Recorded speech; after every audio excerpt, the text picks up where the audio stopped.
हमारा एक बहुत बड़ा लक्ष्य है कि हमें साल 2026 तक एक $5 ट्रिलियन इकोनॉमी बनना है और इस लक्ष्य को पूरा करने के लिए बहुत ज़्यादा ज़रूरी है कि हमारा जीडीपी ग्रोथ रेट हमेशा डबल डिजिट में ही रहे।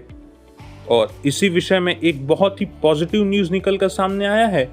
यह न्यूज़ है कि भारत ने फाइनेंशियल ईयर 2023 के फर्स्ट क्वार्टर में रिकॉर्ड जीडीपी ग्रोथ रजिस्टर किया है। फाइनेंशियल ईयर 2023 के फर्स्ट क्वार्टर में हमारा जीडीपी ग्रोथ 13.5% है, जो कि हमारे देश के इतिहास में सबसे ज़्यादा है। और जहां हमारे जीडीपी ग्रोथ रिकॉर्ड हाई पहुंच रहा है, वहीं दुनिया भर के देशों की जीडीपी में भारी गिरावट देखने को मिला है। यहां तक कि एशिया के जायंट कहे जाने वाले चाइना की भी इकोनॉमी क्रम्बल कर रही है।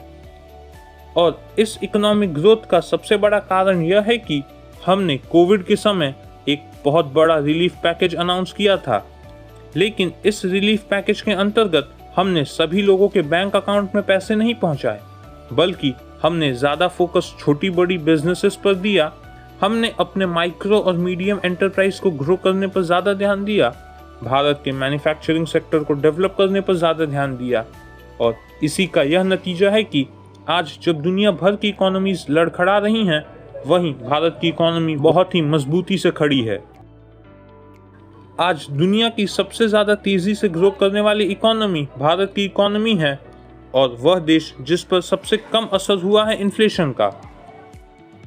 और अगर हम अपने जीडीपी ग्रोथ को दुनिया के मेजर इकोनॉमीज से कंपेयर करें तो चाइना का जीडीपी ग्रोथ है 0.4%, यूएसए का 1.7%, जर्मनी का 1.7%, फ्रांस 4.2% और कनाडा 4.8%। यह सभी दुनिया के सबसे मेजर इकोनॉमीज हैं, लेकिन इनका जीडीपी ग्रोथ भारत के जीडीपी ग्रोथ के आसपास भी नहीं। यह एक बहुत ही पॉजिटिव न्यूज़ है भारत के लिए, और साथ ही हम यह भी देख सकते हैं कि भारत एक सही रास्ते पर चल रहा है।